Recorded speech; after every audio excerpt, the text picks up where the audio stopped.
oneness of God, which essentially means that we all worship and pray to the same God. So from the outset, I'd like to clarify that the Baha'i faith is not a sect of Islam. It's independent in itself. They're all from the Abrahamic line of religions. They all pray to the same God. And this common thread of the golden rule runs through all of them.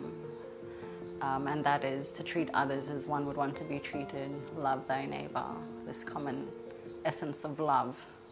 So Baha'is believe in this dual moral purpose, that each individual has to develop these innate godly attributes of love, justice, compassion.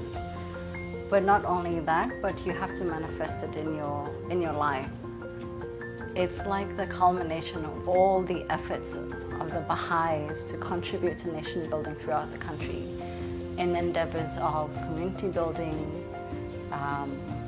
and this is through the Ruhi Institute, of capacity building, through areas of socio-economic development, and this is a new area that the community is learning about, participation in discourse. But it's the culmination of what's, through the years of all these efforts from the 1950s to present.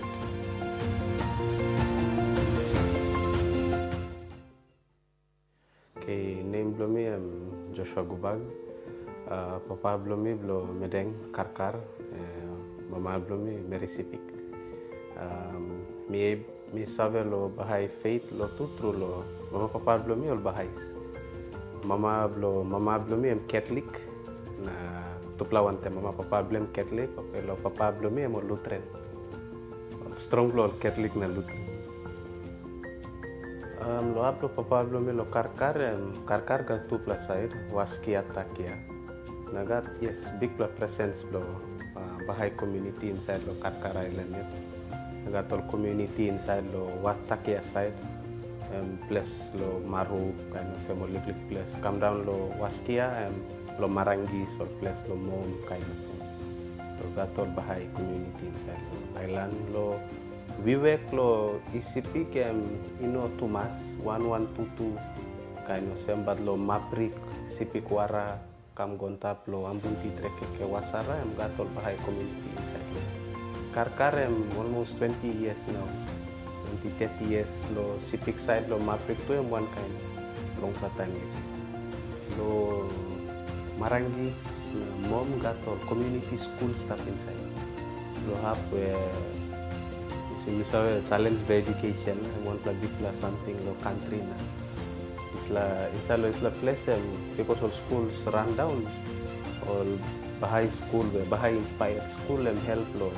All training all teacher, all look out all teacher, kind of same. All teacher lo start lo payroll, but community at supporting all teacher inside lo have lo look out team school lo. Lo me too all no mama papa no force me lo kama Baha'i, right? Time you come up certain age on the principle lo Baha'i faith you yet must saber lo truth. So mama papa no force me but olarim lo me yet lo scaling. So me yet come na me pilio okay me looking okay now I'm alright. Me need lo kama Baha'i. One kind lo problem itu same.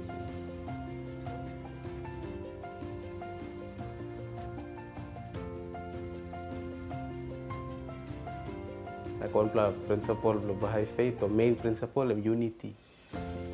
Me mita soul but plenty one man you me puti man lo building this house of worship.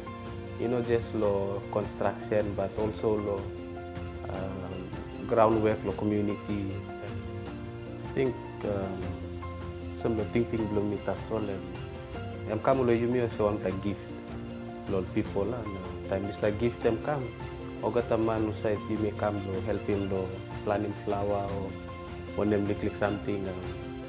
You may no feel burden, but you may feel him gift we yumi ogata will help him lo give him lo people kan.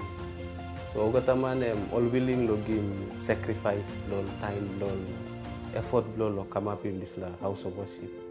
Planti lain ba looking big plan labor na this la na but all man no feel this la skin pen because this la lewat lo looking musem. This la house must stand up strong na mas help him ogata man all yumi ogata will go come lo help him. The house of worship is considered the crowning glory of the community's endeavors. It's a consummation of all the efforts of the Baha'is in Papua New Guinea. And although it's built by Baha'is, it is intended for every person of every race, religion, creed, or walk of life. It's a place for a person to come in, have a, meditate, have a contemplation on a deeper meaning of life, and reflection on the spiritual meanings, and as well as its relation to the material aspect of life. The announcement was made in 2012. The Baha'i World Center made that announcement. Papua New Guinea was privileged to be one of those National House of Worship. And they asked the National Spiritual Assembly to call for submissions from among the local Papua New Guinean architects or firms operating within PNG. Our design was approved. We came up with this concept of the weave. The main thing was to design something that can be built within the construction started. Then it's been a while for the whole construction to take place. It's basically, you see, it started just about the time when COVID struck. When the project manager came on, he engaged local people who were not leading hands in construction, but had some experience. Basically, I can say that the whole structure came up, or the meat, everything was added on from people who had limited construction experience. None of them were an expert or a leading hand in any skill, but I believe they have gained a lot from this experience. Because the major theme of the House of Worship was the concept of unity. And it's quite challenging with PNG being so diverse. And we were looking for a common denominator, something that combines the whole. And weave became the major thing because people, when you build a house, you weave the floor, you weave the walls, you weave the roof. You sleep on mats that are woven. You carry baskets, you carry balloons that are woven. Necklaces, armbands, even the stone axe, whatever tools that people carry, it's all woven. For the, you find that interior of the building, it's hand woven. And these are like 60 kilometers of aluminum strands. The community was brought in, and within like a couple of months, they just hand woven all the interior linings. Initially, we wanted to express our Papua New Guinea's wooden built culture. It's what you see, all these wooden panels are basically recycled wood. And they were done by reflection of our wood building culture.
love you.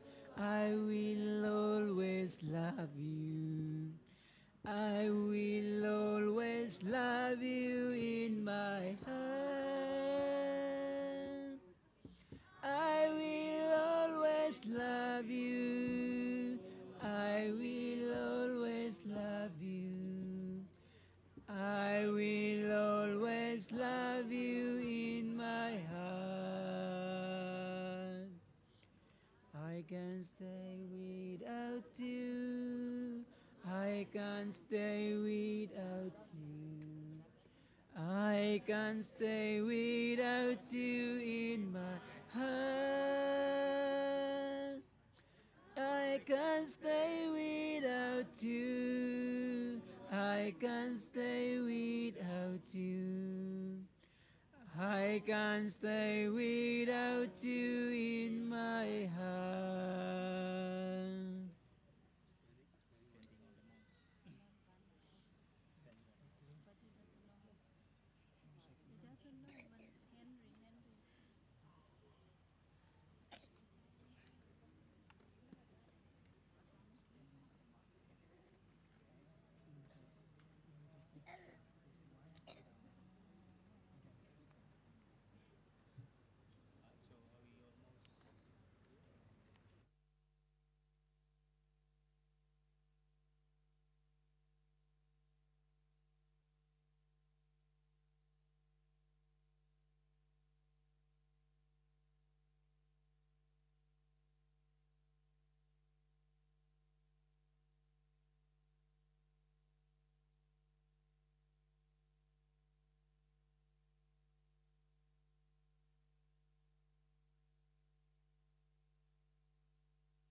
I'm so sorry for keeping you all waiting. Our National Spiritual Assembly members and Councillor Cassia Rue, who is the representative of the Universal House of Justice, they are arriving shortly. So I'm so sorry. Please, can we have one more song, maybe to shake the vibe up a bit?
Do you want?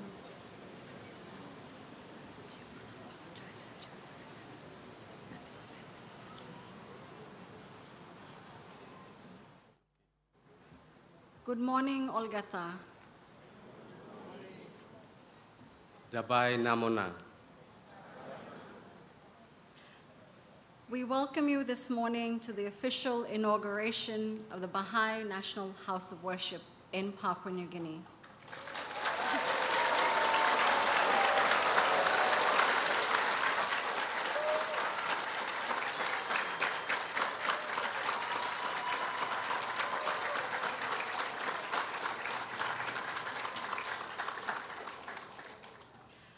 My name is Gazina Volma. And my name is Joshua Gubag, and we will be your hosts for today. The Lord, I cried for mercy. What is gained if I am silenced, if I go down to the pit? Will the dust praise you? Will it proclaim your faithfulness? Hear, Lord, and be merciful to me. Lord, be my help. You turned my wailing into dancing. You removed my sackcloth and clothed me with joy, that my heart may sing your praises and not be silent. Lord my God, I will praise you forever.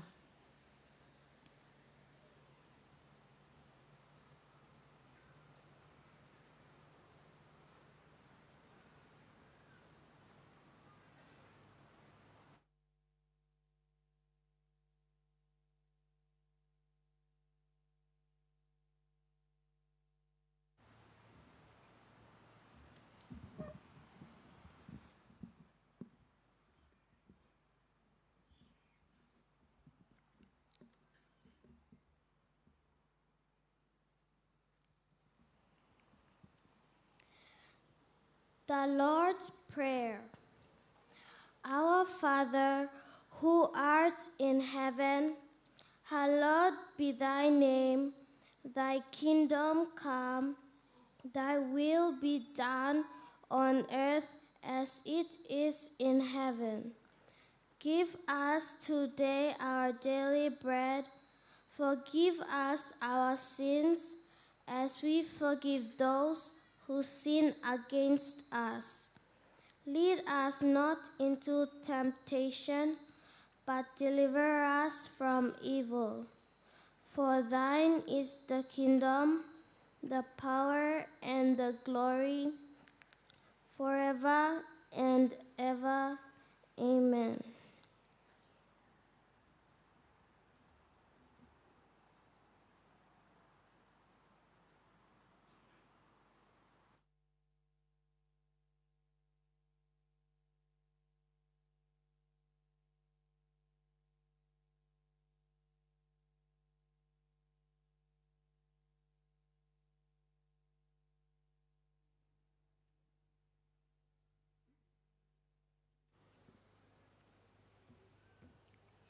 Prayer belong bungi molgata man Mary. Oh God belong me, oh God belong me. Bungi one time, all bell belong, all geta workman belong you. Na soy mo long as belong, big pela work belong you. I good pela suppose all I behind him, all law na all talk belong you. Oh God, help him all long make him work belong you. Na soy him all by. All enough long walk long you, oh God. You no can lose him all. Light belong you, he must show him all long. Road, all he can walk about long end. Now you must, amamas bell belong all. True to mass, you help him all. Now you big pela belong all.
except from the Baha'i scriptures. It is incumbent upon every man in this day to hold fast unto whatsoever will promote the interests and exalt the station of all nations and just governments. Through each and every one of the verses which the pen of the Most High hath revealed, the doors of love and unity have been unlocked and flung open to the face of man. We have erewhile declared, and our word is the truth. Consort with the followers of all religions in a spirit of friendliness and fellowship.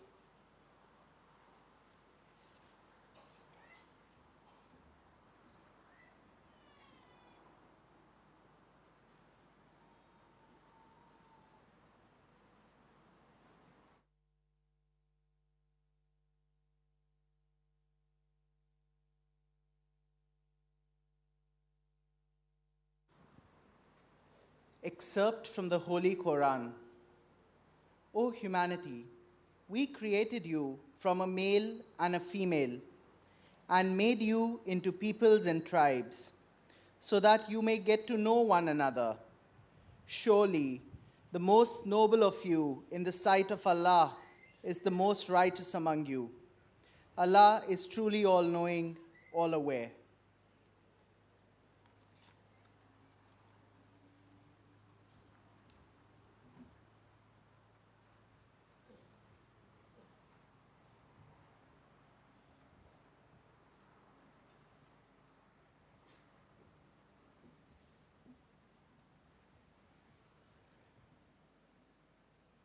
कि सङ्कटहरूबाट बचाउन ईश्वर बाहेक अन्य कोही छ भन मात्र परमात्मा नै स्तुत्य छन् उनै परमात्मा हुन्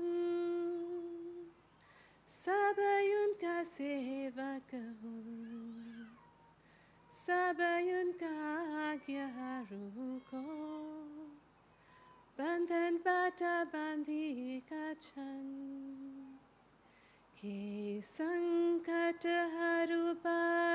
बचाउन ईश्वर बाहेक अन्य कोही छ भन मात्र परमात्मा नै स्तुत्य छन्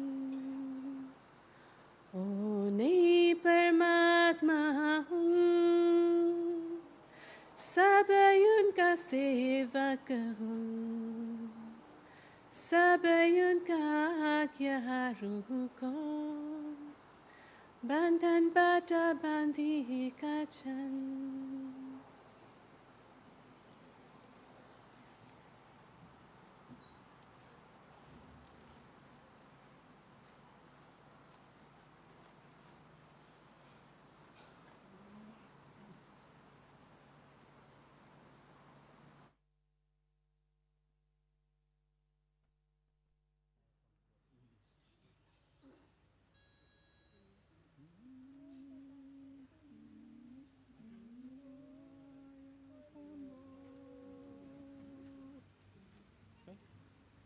Sing now, yeah.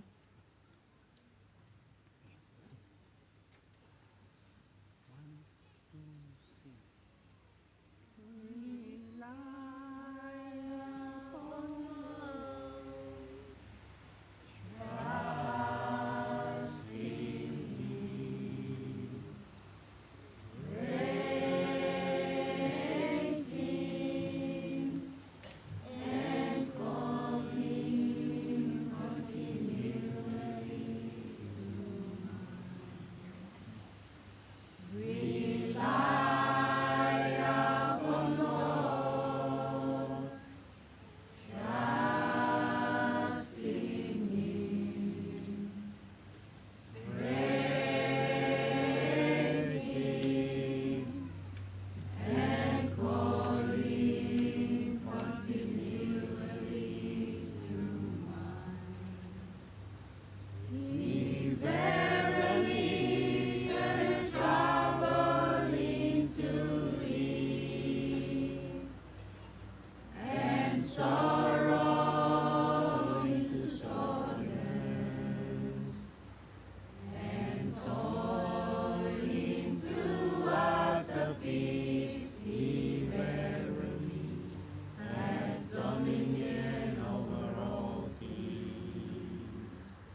Thank you so much for the lovely prayers and writings.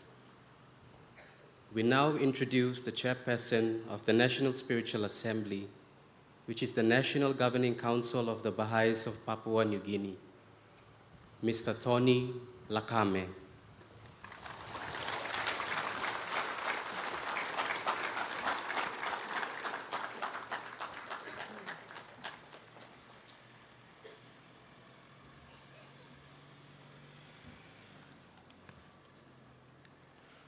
Councillor Ms. Kesia Aisoleru, who is representing the Universal House of Justice on this auspicious occasion. Cardinal Sir Don Ribat, Head Imam Busare, General Secretary of the PNG Council of Churches, Reverend Roger Joseph, Governor of the National Capital District, Honorable Powers Pakop, Governor of the New Orleans Province, Right Honorable Sir Julius Chen, Member for Sinasina Yogobul, Honorable Karenga Kua. Distinguished guests, dear friends, on behalf of the National Spiritual Assembly of the Baha'is of Papua New Guinea, it is with immense joy and profound gratitude that we welcome you all to the dedication of this National House of Worship on this historic occasion.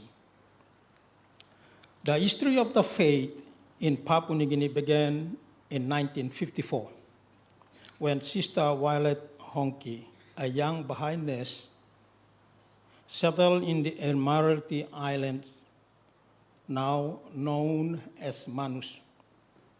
Amidst the social construct of that time, which harbored prejudice and racial segregation, Sister Y, as she was fondly called, embodied a life of equality and togetherness.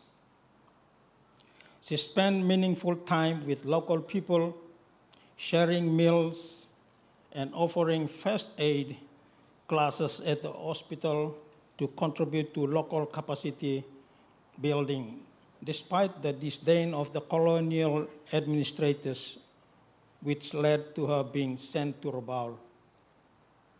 It was in Manus that Sister Y shared the principles of the faith with Apelis Magzamat, who became the first Papua New Guinean Baha'i.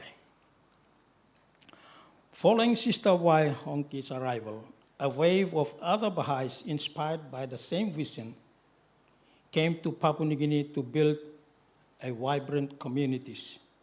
Today, some of these friends join us in celebrating this historic occasion.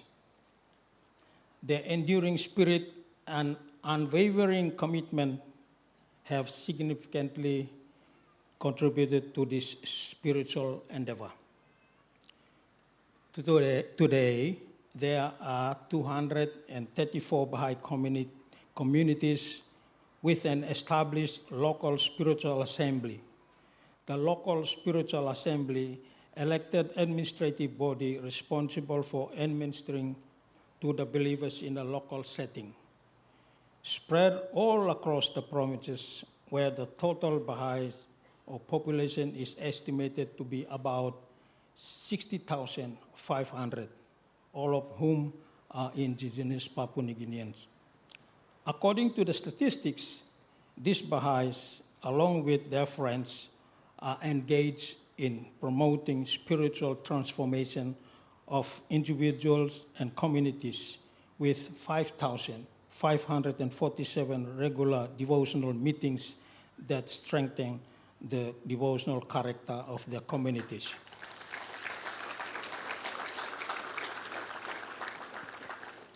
With 23,170 participants, of which 7,758 are from the wider community. In addition, 1,599 educational programs are being conducted with 11,106 participants in villages and neighborhoods. Of these, 6,689 are not Baha'is. These educational programs include classes for children that nurture the tender hearts and minds of children, groups that channel the surging energies of junior youth,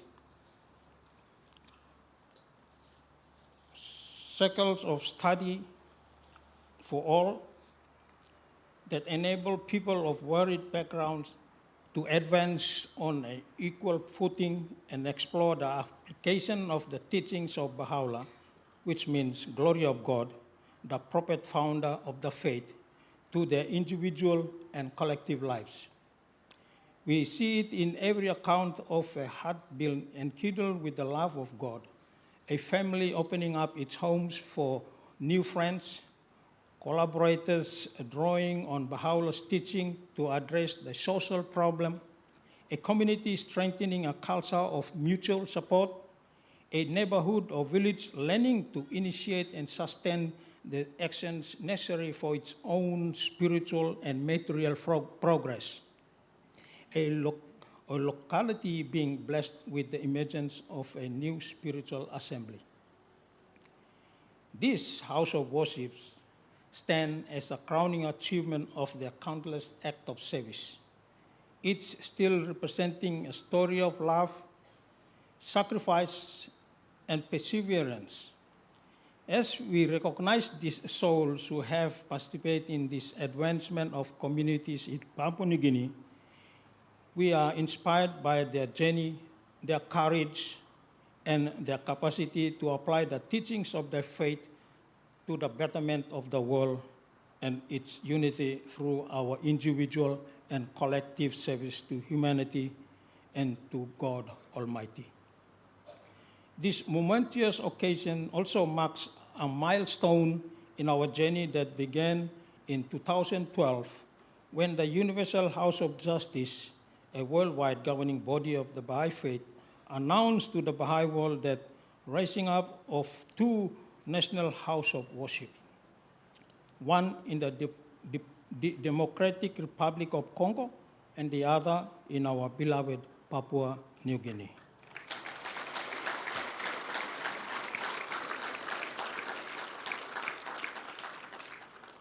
In 2018, the design of our house of worship was unveiled, a design that encapsulates the spirit of our people and the essence of our land.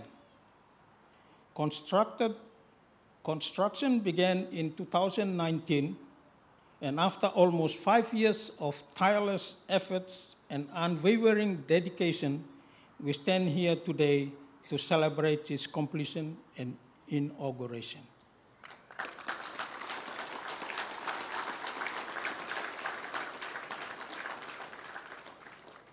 The Universal House of Justice, worldwide governing body of the faith, has given us the house of worship as a gift to the noble people of Papua New Guinea.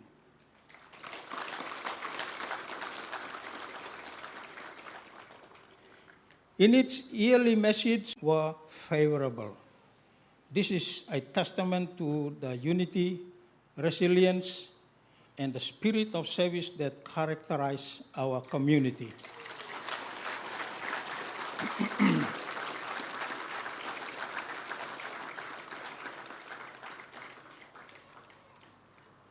In Kitab Aqdas, the most holy book of the Baha'i faith, Baha'u'llah, the prophet founder of the faith, instructed the peoples of the world, saying, O people of the world, build ye houses of worship throughout the lands in the name of him who is the Lord of all religion. Make them as perfect as possible in the world of being, and adorn them with which befitted them, not with images and effigies.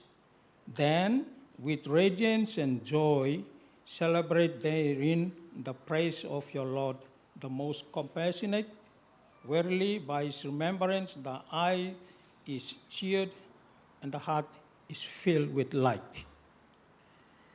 The house of worship, as described by Abdul Baha, son of Baha'u'llah, is one of the most vital institutions in the world, uniting two essentials, inseparable aspects of Baha'i life: worship and service.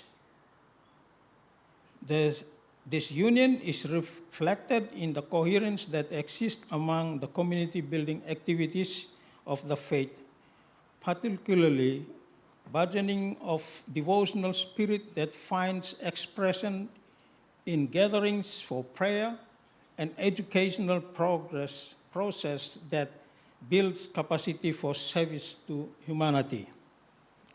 In addition, the House of Worship is surrounded by a number of dependencies dedicated to social, humanitarian, educational, and scientific pursuits. The House of Justice is open to all, regardless of religion, gender, or any other distinction. It is exclusively reserved for worship, where sermons are prohibited, and where the holy scriptures of every religion may be read. Although to outward seeming, the Masikul Adka is a material structure, yet it has a spiritual effect. It forges the bonds of unity from heart to heart. It is a collective center for man's soul. Every city in which, during the days of the manifestation, a temple was raised up, had created security and constancy and peace, for such buildings were given over to the perpetual glorification of God. And only in the remembrance of God can the heart find rest. Gracious God, the edifice of the house of worship had a powerful influence on every phase of life.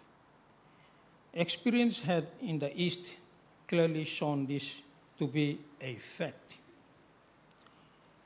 On behalf of the on behalf of the National Spiritual Assembly and the people of Papua New Guinea, we extend our deepest love and gratitude to the beloved Universal House of Justice for bestowing upon us one of the first two national house of worship.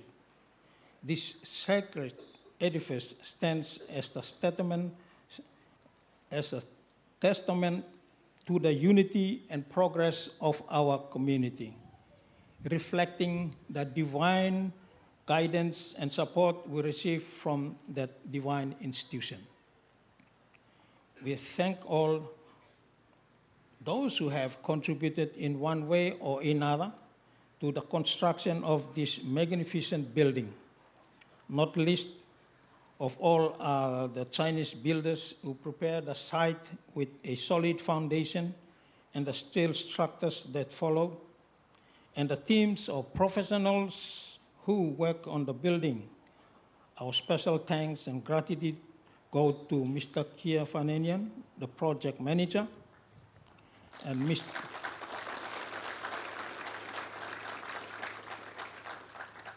Mr. Syed Granfa, the project architects.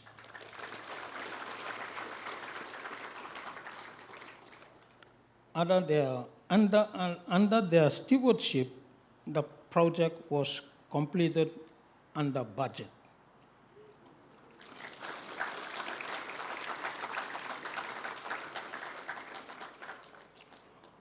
Overcoming numerous challenges, the major one being the global occurrence of COVID-19 and its effect on the supply chain sourced from China.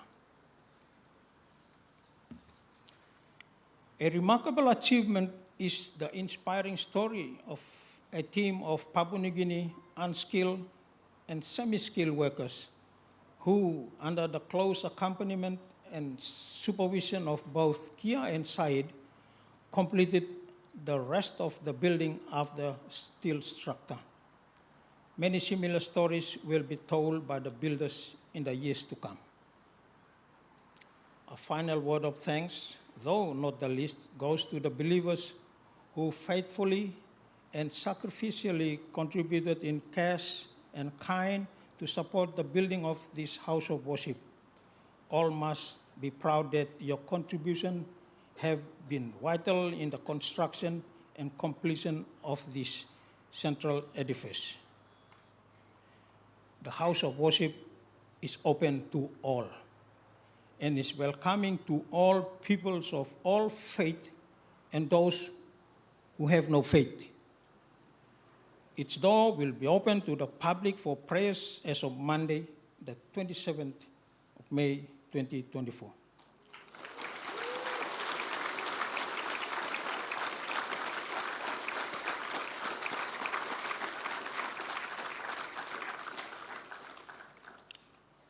Thank you for being a part of this historic gathering. Your presence here today is part of the unfolding story of this magnificent house of worship.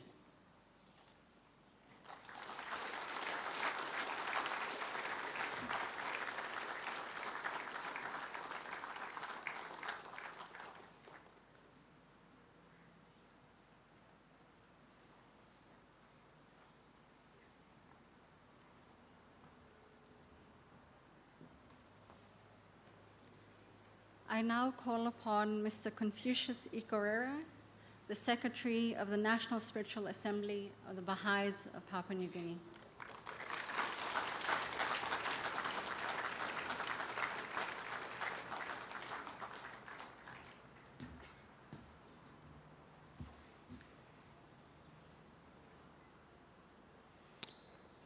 Friends,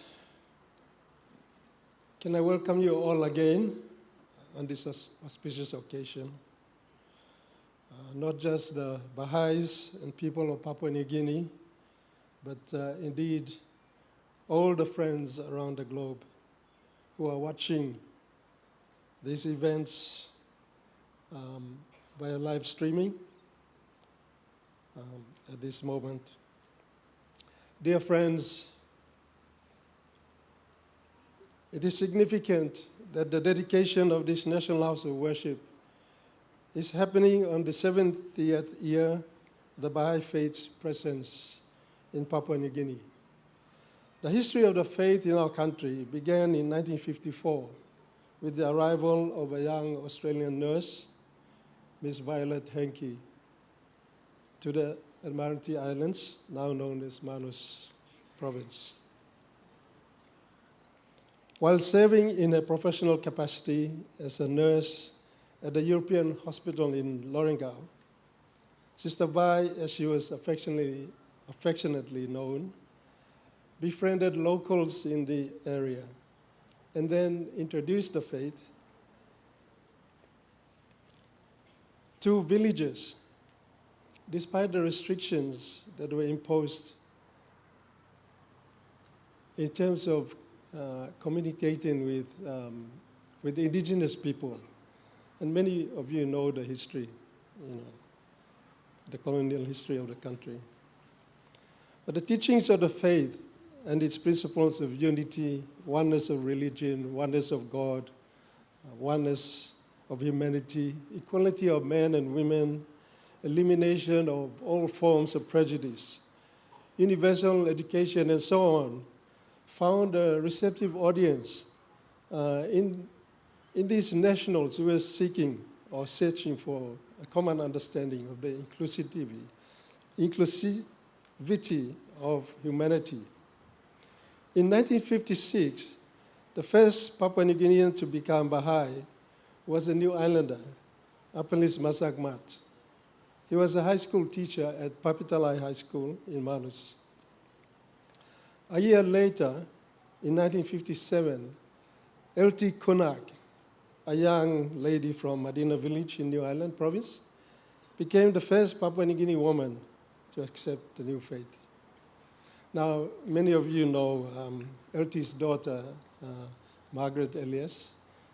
She was a distinguished, she saw distinguished service in the public service in government. And her last position was as Chief Secretary to government. She's passed on, but the legacy lives on, I think, in many of the public servants in PNG today. In 1958, the first local spiritual assembly was formed in Medina village in the Tikana local level government council area of the island province. As the village had more than 9 Baha'is.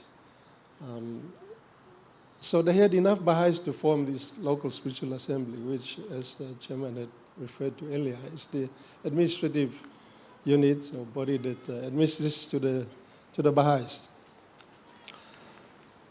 Now, Rodney Hancock, a young Baha'i youth at the time, came out from New Zealand. He arrived just a few months after Sister Bai in 1954.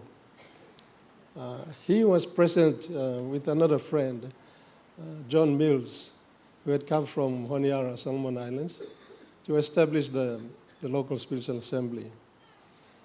So they saw the establishment of the assembly, and they were able to accompany these indigenous people and the new role that they were to play.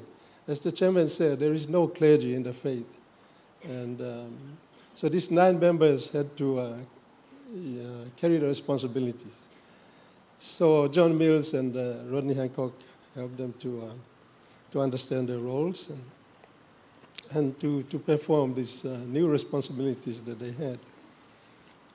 By the way, we are honored to have, indeed it is our privilege to have Mr. Rodney Hancock with us today.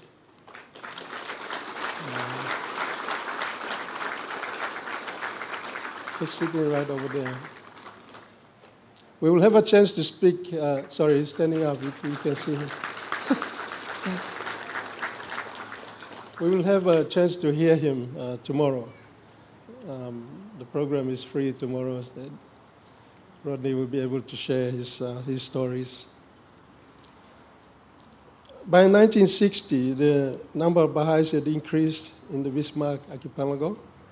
In the territory of New Guinea, I'm referring to the colonial terms, using the colonial terms. And that prompted the establishment of the Bismarck Archipelago New Guinea Teaching Committee. Then in 1969, the first National Convention saw the election and establishment of the National Spiritual Assembly of the Baha'is of Papua New Guinea. 3 indigenous believers, Michael Homerang, Gus Dow, and John Francis were elected in this first convention to the National Spiritual Assembly.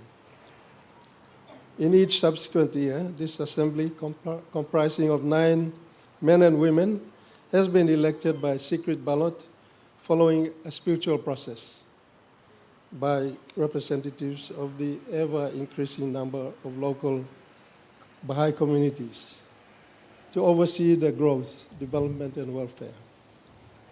As the faith spread to other parts of the country, an organizational structure was needed to oversee the faith's growth across the country. Thus, the National Teaching Committee was formed in 1972, purposely to administer to the growth and expanding Baha'i community. By the grace of God, today there are 234 local spiritual assemblies, administering to over 60,000 Baha'is. In nearly every province in Papua New Guinea. Just as the early missionaries had done with the Christian faith over a century ago, expansion and consolidation of the faith would not have been accomplished without the sacrificial efforts by overseas friends who came in subsequent years from Australia, New Zealand, Malaysia, Europe, and America. Many of these courageous souls took up jobs or established businesses in the country so that they could contribute to the growth of the faith and to the country's spiritual and material development and its progress. One such friend was Professor Cyrus Naraki, who dedicated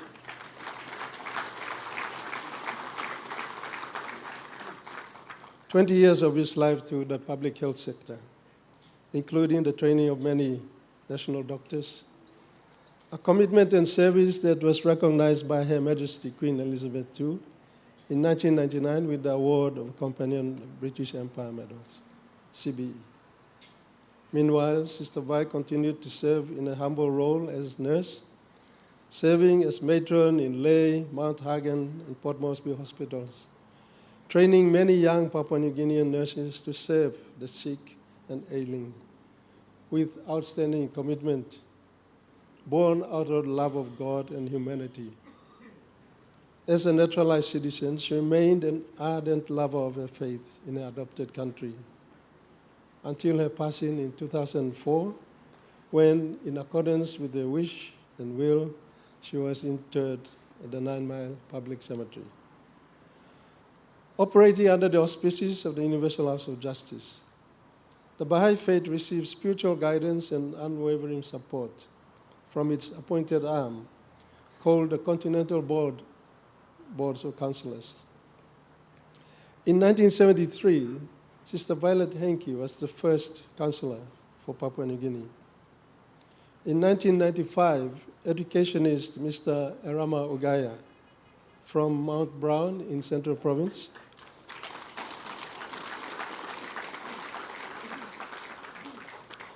became the first indigenous Baha'i to be appointed as councillor of the Continental Board of Councillors in Australasia.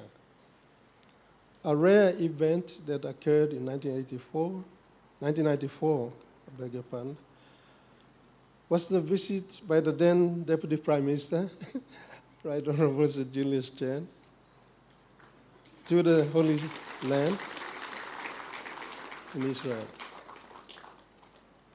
His visit to the Baha'i World Center in Haifa, Israel, and subsequently his meeting with the Universal House of Justice brought great joy to the hearts of the believers back home in PNG. In July 1999, Sir Julius opened the new Baha'i headquarters buildings of the National Spiritual Assembly on this portion of land, just below the site of this beautiful house of worship, down below there. Prior to that, the National Assembly operated from Leh. In 2012, the Universal House of Justice announced the unexpected news to the Baha'i world of the special and wonderful gift of a National House of Worship to, as it said, the noble people of Papua New Guinea. A place of worship for all the people, irrespective of their race, status, creed, and religion, or of no religion. Dear friends, with every passing day, we see the conditions of the world grow more desperate, its divisions more severe, the escalating tensions between societies and between nations affect peoples and places in myriad ways. This demands from every conscientious soul a response. Heartfelt concern must prompt sustained effort to build communities that offer hope in place of despair, unity in place of conflict. Dear friends, the call to service is an uplifting, all-embracing summons. It attracts every faithful soul, even those weighed down by cares and obligations, for in all the ways in which the faithful soul is occupied can be discovered deep-rooted devotion and a lifelong concern for the well-being of others. This National House of Worship is the crowning achievement of all the efforts of the past and a beacon of life, light and hope for the future. As we reflect on how far we have traversed, let us commit to strive for the bright future that awaits us all. Thank you.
Thank you so much for the beautiful singing.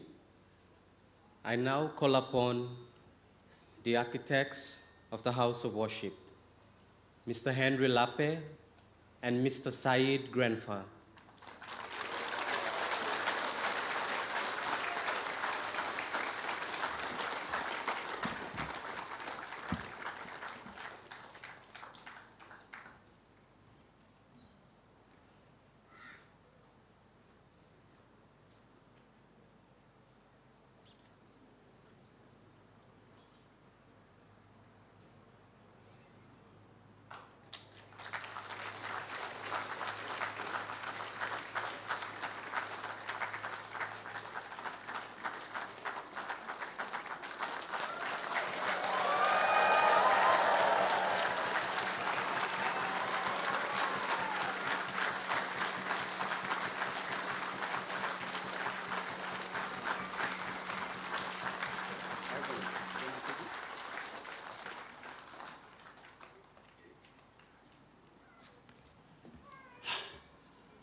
Welcome, everybody.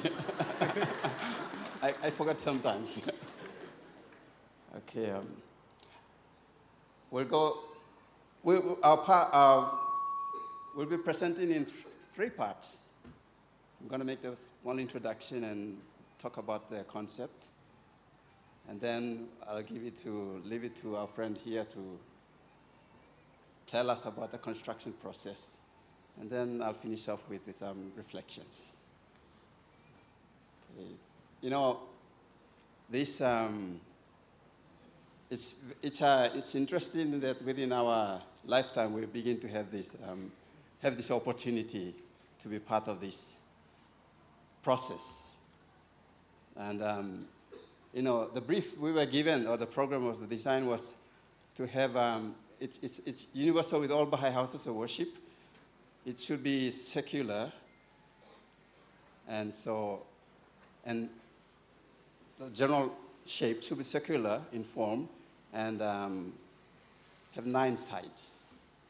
Some call it 9 doors, but I prefer to call it 9 sides. So, and then we were to choose something that can, you know, represent the concept of unity. And, you know, in PNG, we have about more than 700, 800 plus different cultural groups. And looking for that common denominator was a big challenge, because it has been written or documented that we could draw from. But then we saw so many things, but we saw one thing that was across the whole cross-section of the country. And I believe it's also universal to, not unique to PNG, but it's also universal, is the concept of weave. And we felt that weave was a concept that appropriately translated this concept of unity into a building form. So when you see people sleeping on mats, they have headdresses, they wove. Roofs of the houses are woven, floors are woven, baskets are woven. Almost everyday artifacts, since traditional times and even in our current times here, our life is woven. Even now we see so many beautiful faces here. We're all interwoven from the soil of humanity. So it's, for us, weaving became the major concept of unity. So, and that was something which, that challenge was to translate that into a material, into a structure that befits that concept. And so we had, you know, it's easier drawing on paper, but to put it out in a form was challenging. And we started, and we have to give credit not only to ourselves, but there were others who helped us to come up with the ideas to really make it into this, give this physical form to this idea. I'll let the fellow who's been intimate with the construction go with the process of construction. Thank you, Henry. Sorry, Henry is the more natural presenter of the two of us, but I'll try my best. Friends, I'd love to share the construction journey from beginning to end, acknowledging all the contributors along the way, but of course time does not permit that. So instead I'll just share a few key aspects of the construction journey. Ground was broken in September 2019, right after, I think within days of obtaining the building permit. Thank you, Mr. Parkop and the department. And despite the many challenges brought on just a few months later through the pandemic, I'll stick to the script. The contractor and subcontractor were able to deliver a beautiful, lightweight steel structure to the very highest standards. So the standard to which it was built is incredible. The precision is within 10 millimeters, for the most part within 5 millimeters of the global coordinates. We'll never forget the workers' dedication during this time, which also involved a prolonged period of their separation from their families, specifically the contractor that had many Chinese engineers and representatives here. For 2 years or so, they couldn't see their children and their families, and still they, I think, were sustained through this period. Now, to witness the structure rising from the ground was heartwarming and moving. But the true adventure began after we took delivery of the structure. So we had a contractor lined up to take the building from its steel skeleton through to completion. But for numerous reasons, very early on into their work, we realized that we wouldn't arrive at the same, we wouldn't be satisfied with the result, and it wasn't going anywhere. And so we consulted on different approaches, and it was a bit of an emergency situation, as you could imagine. And amongst them was the concept of procuring materials from suppliers, both local and abroad, and working with a construction team here to piece the puzzle together. At the time, we had 4 laborers and 1 welder, 4 general laborers, not skilled tradesmen per se, but with very much with skills of their own.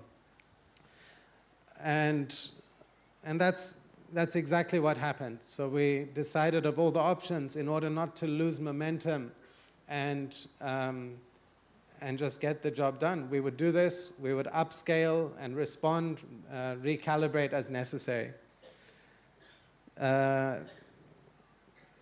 So we needed actually welders, carpenters, tilers, metal workers, fabricators, roofing experts, window installers, concreters, joiners, and probably half a dozen other trades as well.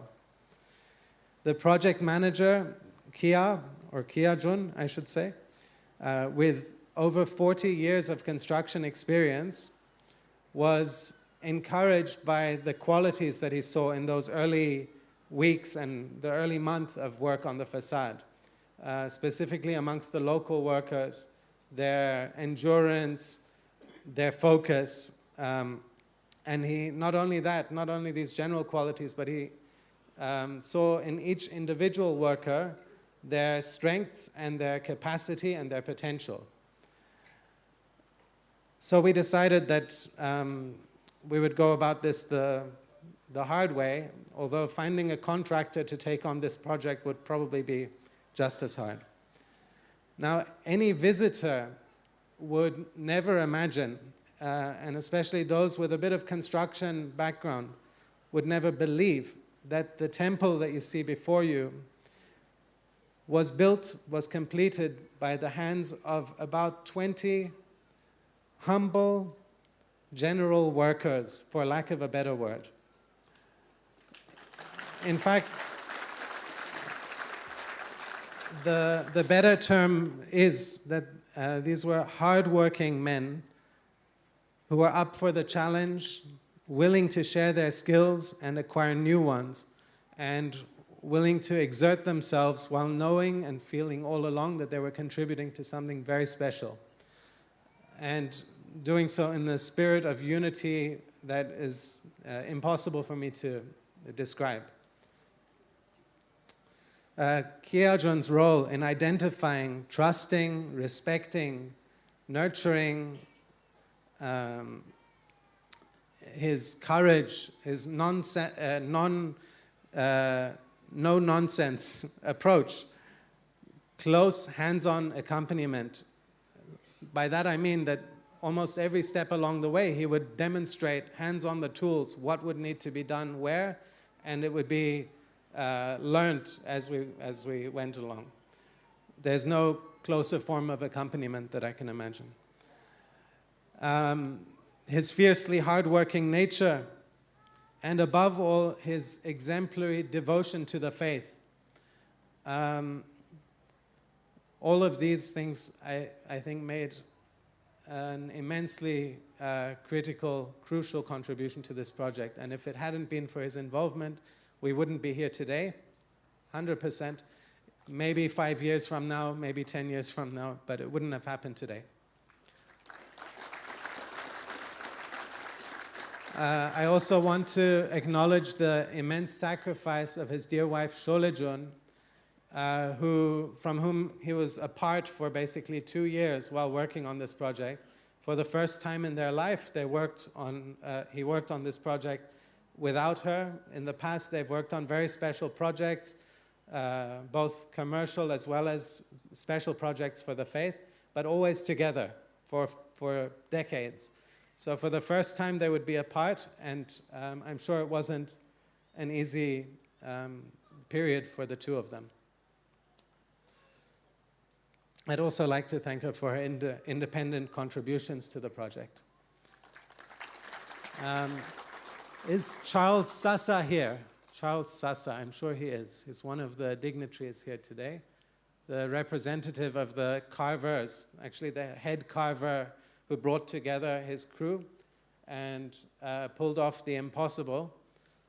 367 square meters of hardwood, tougher than Quila, I would say, are lining the entranceways of the temple, all hand-carved by a crew of about 15 carvers and 5 people assisting them over a period of around 2.5 months, I would say, but followed by at least 2-3 months of refinement. So after the panels had been carved, they were hung and carved in situ on ladders and scaffolding, which was incredibly difficult, but they achieved what was nearly impossible in our minds.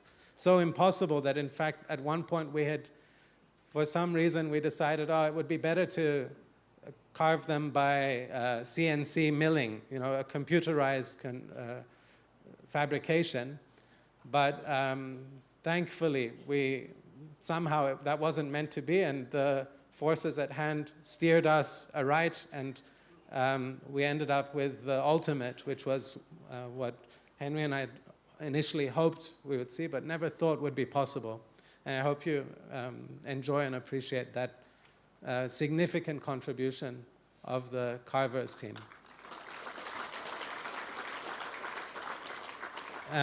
Lastly, and there are so many other people I'd like to acknowledge, but if I go down that track and forget people, I'd feel horrible. And there are, by so many, I mean probably close to 100 people who I can think of that played a significant role and had a hand, whether it's in the background or throughout the construction phase. So lastly, we were blessed and stunned, friends of all ages, and men, women, children, the elderly, everyone had a hand in moving, I would say, hundreds of cubic meters of topsoil, sand, the gravel that you see beneath your feet. This was all done by volunteers over very intense periods. Not just, I'm not saying 2 hours, 3 hours, but days, weeks, and in several cases I can think of volunteers who spent months on site, every day, day in, day out, helping with a spirit of service. Yeah.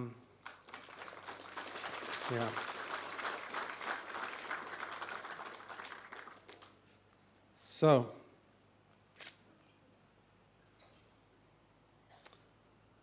that's all from me for now. There are a few other stories, but I'll let Henry continue and then, yeah. Thank you. Thank you, Said. So, we've seen, we talk about the concept of weaving. So when you look at the temple, the exterior skin is basically, it's a representation of the weave. But they actually, even people talk about, it's the dome itself looks something weird. It's never been on the skyline of Port Moresby City, but now we have an icon within the skyline of Port Moresby City. And it's interesting because people see it as an, a circular, two-way circle, but it's actually made up of pieces of flat metals that are put together and they look as if they're round, but they're actually flat coplanar surfaces. So, and the exterior is just a representation of that concept. But when you go in, you will see the actual weave. Again, that is also been done by volunteers, hand-woven. We had initially thought of perforations on a flat metal piece. It's a mechanical thing, but when we see it, the outcome was it was like a bit more artificial. It's just mechanical. And the engineer's requirement was for 25% perforations to help with the acoustics. And so this, when we opted for hand-woven, it actually satisfied the engineer's requirement. And it was proper that way, like said for the wood panels. There were forces beyond our scope that actually steered us to this human element into this project, and hand-woven. And the craft itself was on display. And so, it's a project for the community and it belongs to the community, it's made by the community. And Said has said all the acknowledgement already, I cannot repeat it, and there's so many people. We're just two people at the front, the face of everybody who has worked and at the backstage. So we will see the actual building after this. Thank you.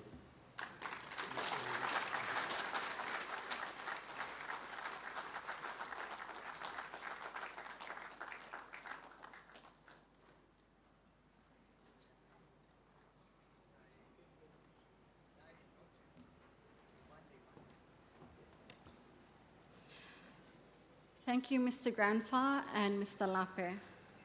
At this juncture, I now call upon the Governor for the National Capital District, Honorable Powis Pakop, to give his address.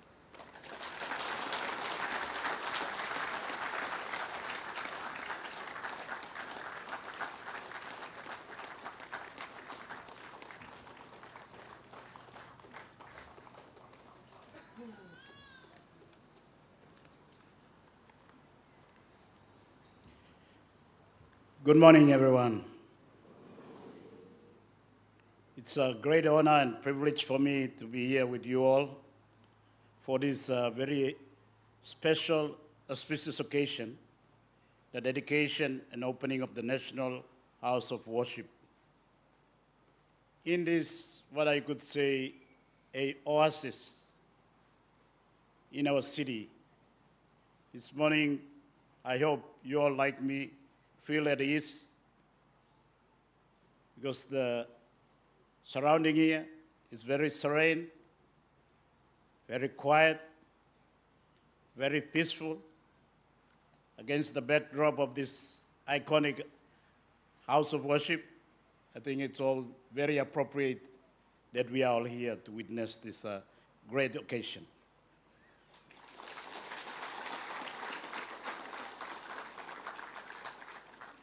I want to acknowledge our special guest from the Universal House of Justice, Councillor Ms. Kay Ruth. I want to also acknowledge members of the different denomination and faith who are here with the members of the Baha'i community, starting with General Secretary of the PNG Council of Churches, His Grace Sir John Rivat from the Catholic Church. I want to also acknowledge the Imam and members of the Islamic community here in our country, especially here in Port Moresby, our capital city. I want to acknowledge too our political leadership who took time to be here with us, with you all, members of the Baha'i community, starting with our senior statesman, the Right Honorable Sir Julius Chen, Governor of New Ireland. I want to acknowledge two members for Sinasina Yongumuk, Honorable Karenga Kua. Thank you too for making time. I acknowledge too the chairperson of the National Spiritual Assembly of the Baha'is of PNG, Mr. Tony Lakame. Secretary, Mr. Ikorere. All the members of the Baha'i community, those from our capital city, and many who have taken the trip to come from the length and breadth of our country to be here for this special occasion. I thank you all for coming for this special occasion too.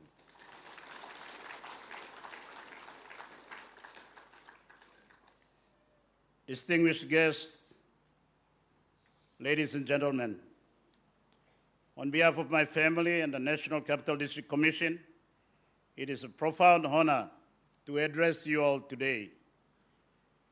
A community that exemplifies unity in diversity, the Baha'i community, and all of you who have assembled here today. Unity in diversity is a principle that is deeply woven into the fabric of our nation. Papua New Guinea is a land of 800 languages plus and thousands of tribes. Yet we stand united, much like the Baha'i faith, which brings together people of all backgrounds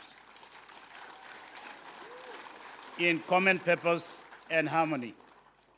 All faith and no faith, as we have had today.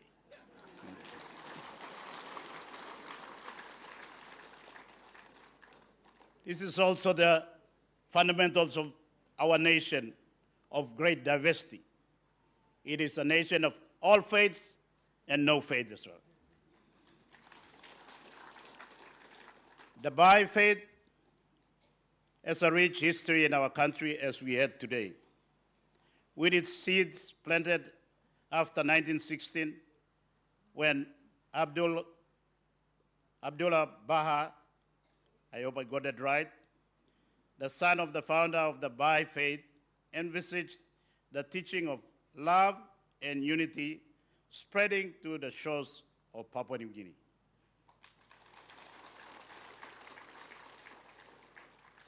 The first Baha'i pioneer, as we also heard this morning, arrived in 1954, and with the local converts, the first local spiritual assembly was elected in 1958. This blossoming office was transferred from Leyte to Port Moresby through the acquisition of this land portion 2352, signifying the central role our capital plays in the spiritual and administrative life of Baha'i community.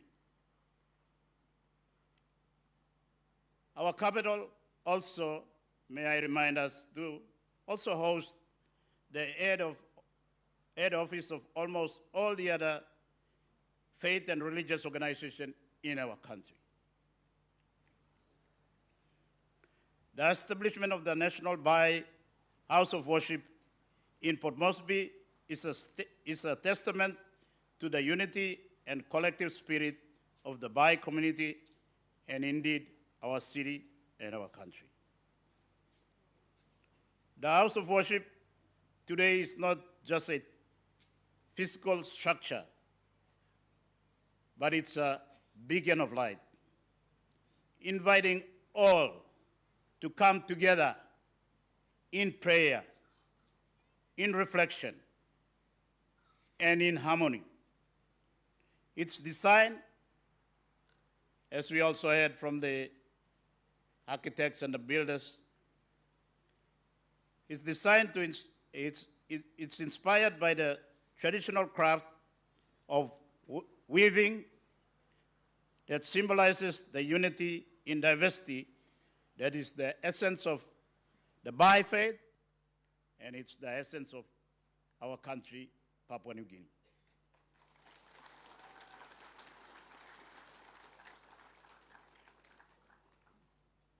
As we celebrate the unifying power of Bahá'í House of Worship, this National House of Worship, we are reminded of the unified diversity of many tribes and cultures. We are many, yet we are one. The Baha'is' teaching of oneness resonates with our shared vision of a united Papua New Guinea, where every individual, regardless of background, ethnicity, language, gender, contributes to the betterment of our society, of our country. This vision is also consistent with our role as the capital city of our diverse nation. Diversity, tolerance, and respect of each other's faith, each other's culture, tradition, must remain a cornerstone of our capital city. We must remain a multicultural, multi-ethnic, multi-religious, multinational, and multi-faith city. At the same time, we must seek to blend all this diversity into a peaceful, livable, thriving city that is the beacon of light for our nation of 1,000 tribes. Let us therefore draw inspiration from the Baha'i principle that humanity is like a garden, and each tribe, each culture, each tradition, and each language are unique flowers that add to the beauty of whole. So we must embrace diversity. It should be our strength. Together we can create a future that is as bright and as diverse as the garden of Papua New Guinea.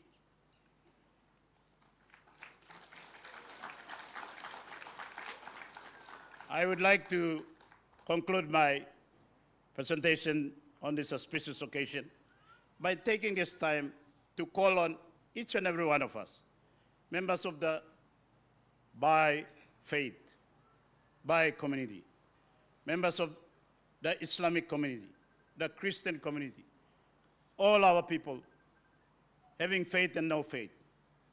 I want to call on everybody to embrace, advocate, and practice peace in our life. Peace, I believe, is a cornerstone and fundamental virtues of all the religions that we have in the world and in our country. In our main faith, which is Christianity, it's the cornerstone of the gospel of Jesus Christ. And I make this call because in our city and our country. Without peace, we cannot have a good, prosperous city in our country. So I want to call on all of us to embrace this virtue in our personal life, in our family life, in our community life, in our district and province, and our nation. Our nation will be greater. Our people will prosper when we embrace this fundamental virtue that is the cornerstone of all the faiths in the world. And today, as we open this house of worship, it is appropriate that we reflect and come to understand the fundamentals that are important building blocks of good quality life, good, useful, purposeful life, and of course, successful, prosperous nation. I want to conclude by commending the Baha'i community on behalf of our capital city for this great initiative in making a decision to build this national house of worship of all so many countries in the world, choosing Port Moresby, Papua New Guinea.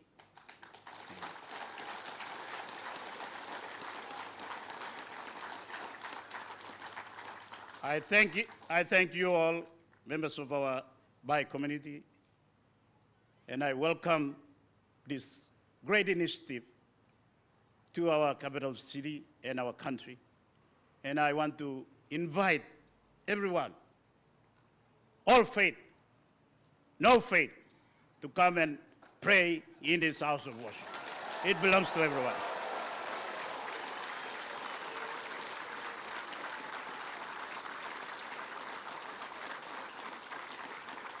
Thank you very much.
Thank you so much. Ladies and gentlemen, I now welcome Councillor Cassia Rue, the representative of the Universal House of Justice, who will deliver the keynote address.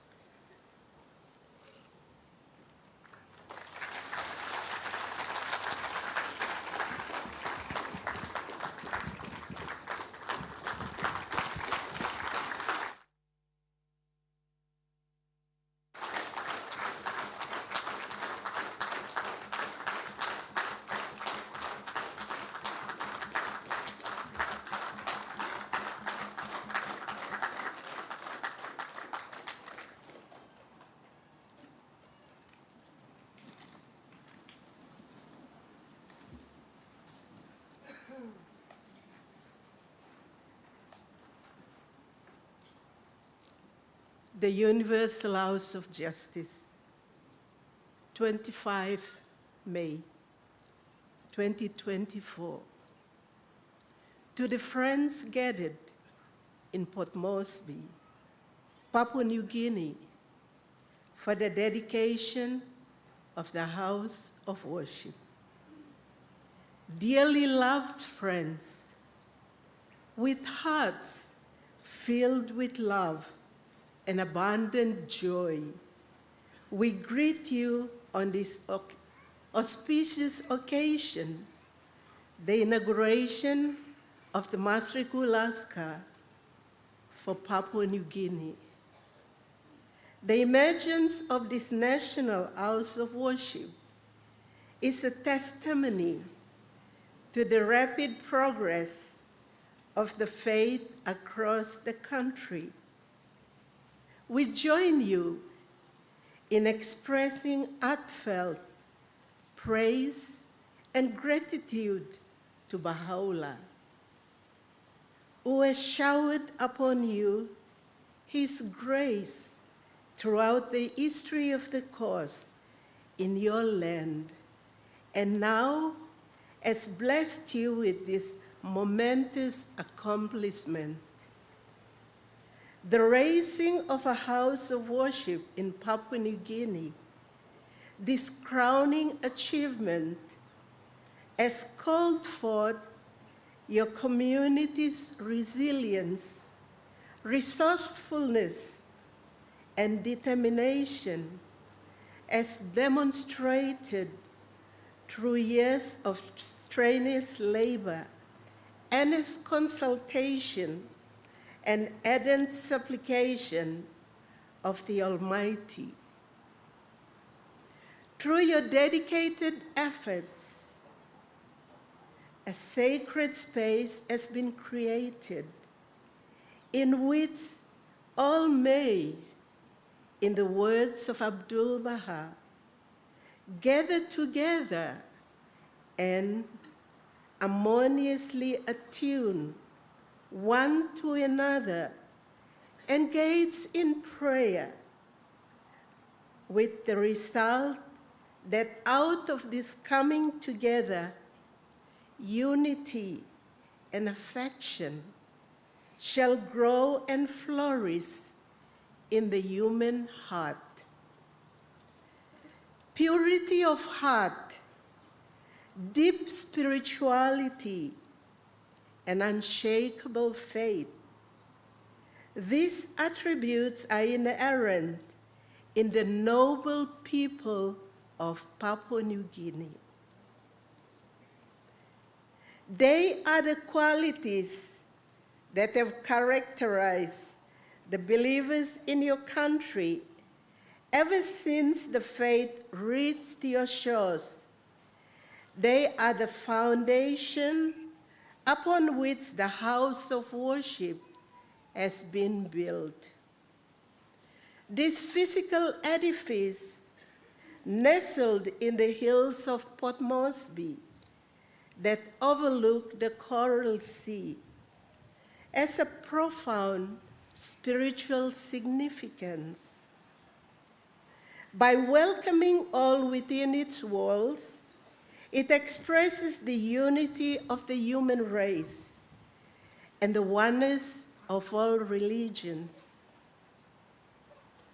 It weaves together the diverse people of this mighty nation by inviting them all to come together in service to humanity and worship of God. Indeed, souls across the country are already being stirred by these ideals.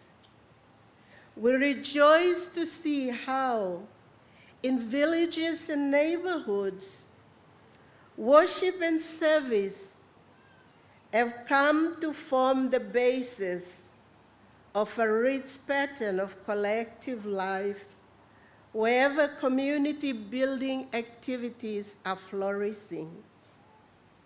In such places, brothers and sisters in spirit are learning together how they can contribute their share to the betterment of their communities.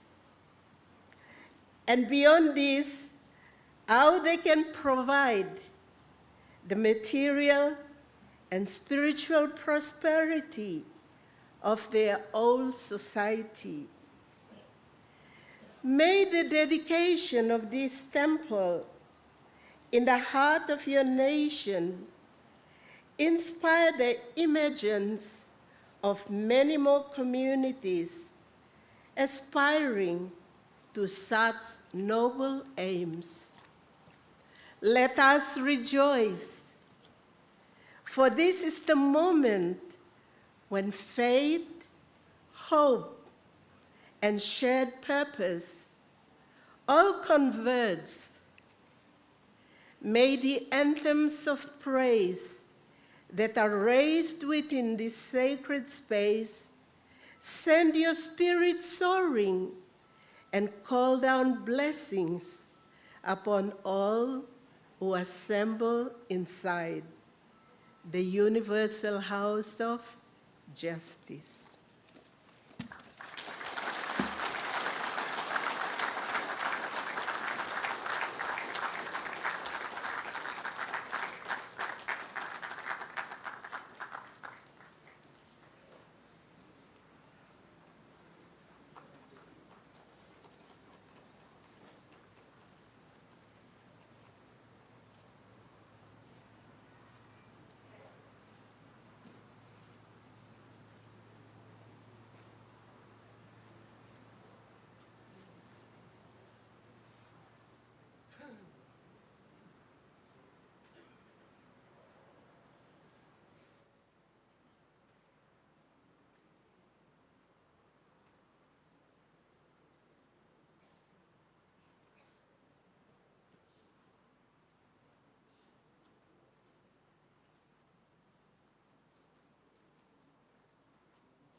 Thank you. We will now have a closing prayer to end our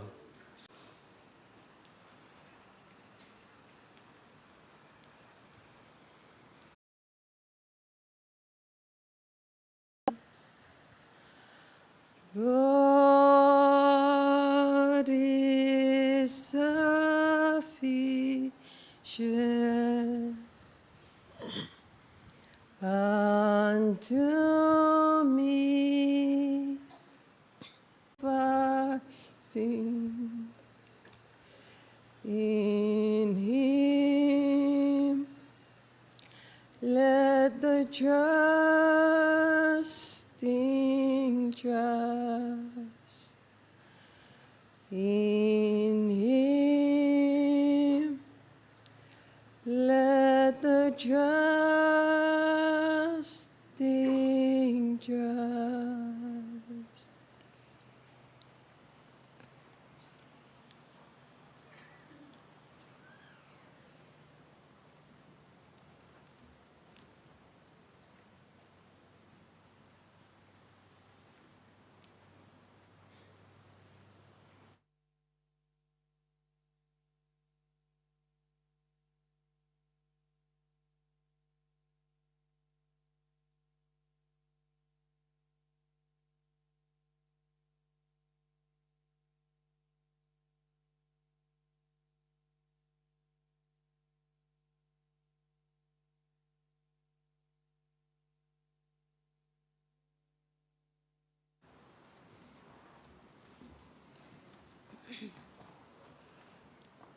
Ladies and gentlemen, this now brings us to the close of our outdoor program. We will now proceed to the House of Worship sessions. When you enter the house of worship, please remain silent. Ensure your phones are on silent. Remove any hats or sunglasses. Please ensure to maintain a reverent posture. Upon completion of your session, other individuals may want to sit for a little bit longer, so be mindful to exit quietly. There will also be a group photo outside the House of Worship, and this will be guided by the ushers.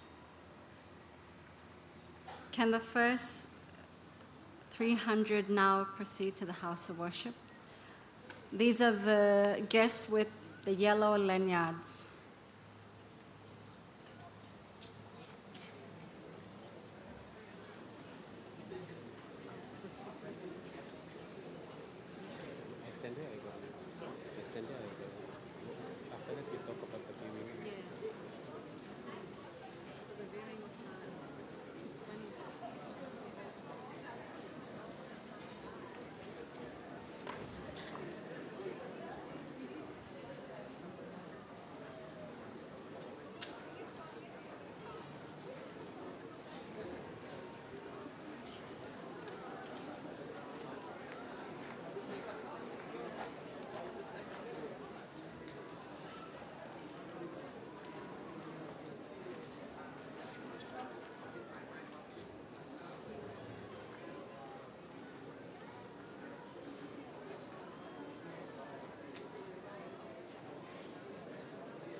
Oh, wow.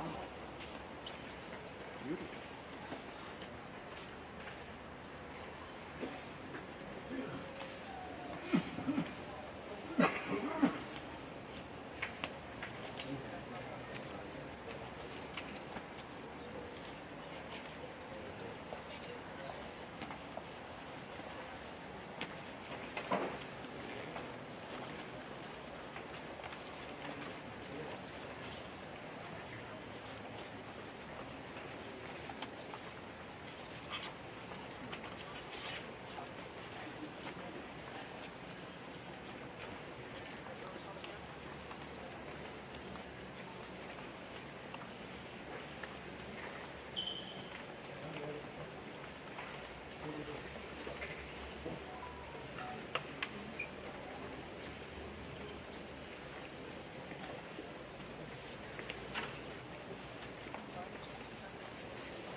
Yes, Samo.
Copy. Yep. Yes. Copy.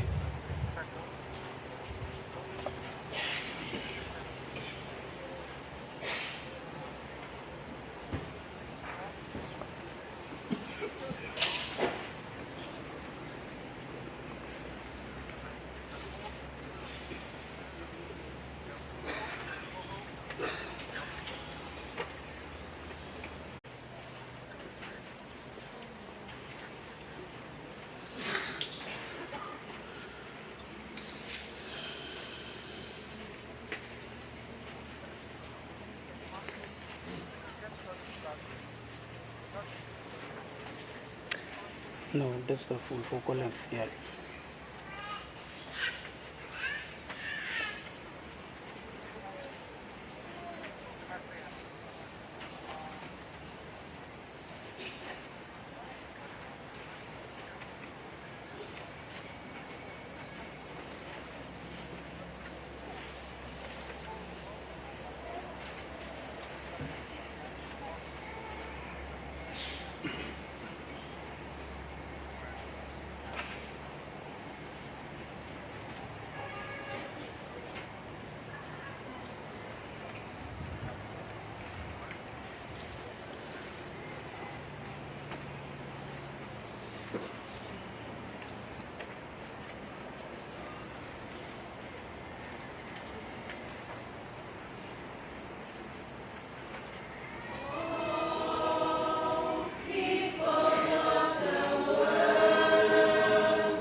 ito po. Iba na sa ng instruction lagi. So, please.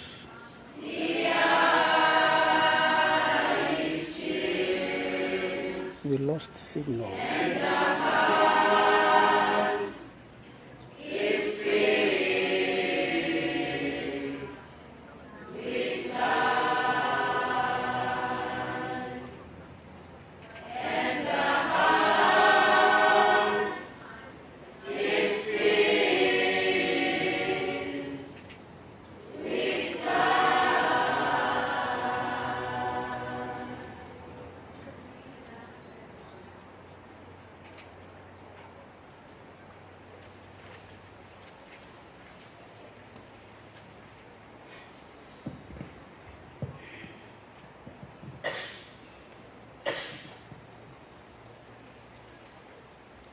Gabu Hanamoa. Dirava ena Hanamoa be ianoho Gabu Maragina. Bonaruma, Bonatauni, Bonataunima Nima ena Kudona. Bona Ororo, Bona Hunia Gabuna, Bona Kohua. Bona Koura, Bonatano, Bona Davara, Bona Motomoto. Bonataura, Gabu ta dekenai, Hegere di Rabayana, Ladana Idia Guauraya, Bona Idia Hekoko.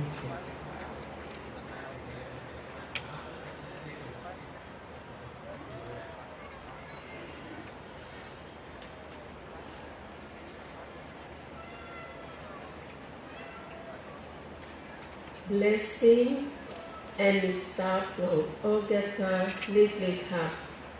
Na house, na town, na never belong man, na low mountain, na place height, all low mountain, na place down, na ground, na salt water, na island, na kunai, where only being single thing, then belong God. Not only being, Kamamase, then belong Him.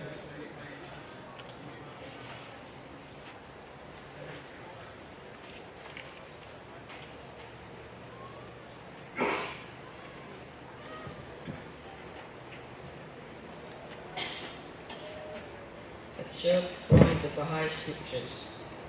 O children of men, know ye not why we created you all from the same dust, that no one should exalt himself over the other. Wonder at all times in your hearts how ye were created. Since we have created you all from one same substance, it is incumbent on you to be even as one soul. I counsel thee, O concourse of light, heed ye his counsel, that ye may obtain the fruit of holiness from the tree of wondrous glory.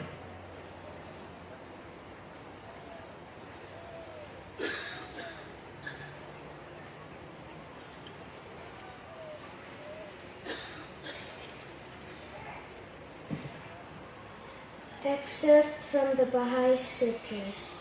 Blessed are they that occupy themselves in the house of worship, with the remembrance of Him who is the Lord of the righteous. Blessed are they that arise in the service of this house. Blessed are they that have raised up this house. They enter therein in a state of peace and yearning, and take their leave therefrom with reluctance and regret.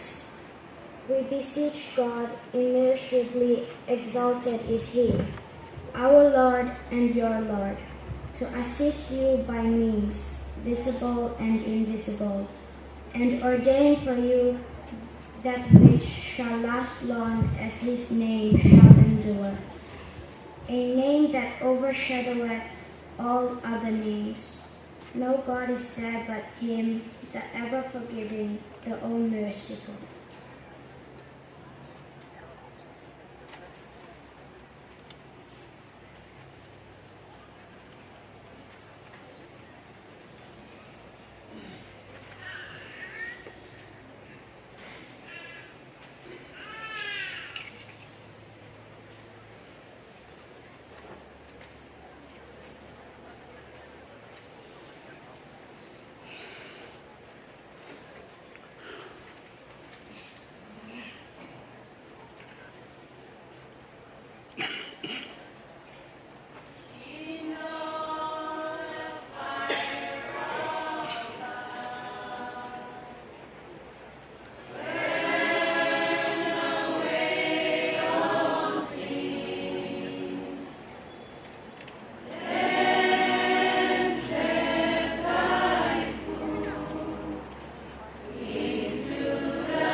I think they are trying to get the first group out now.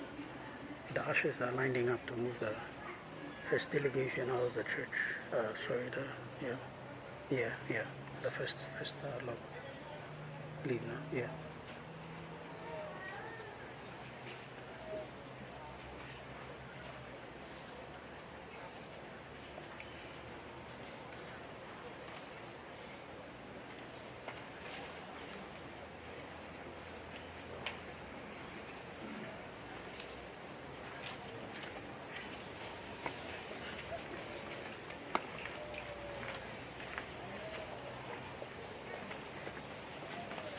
Stop closing this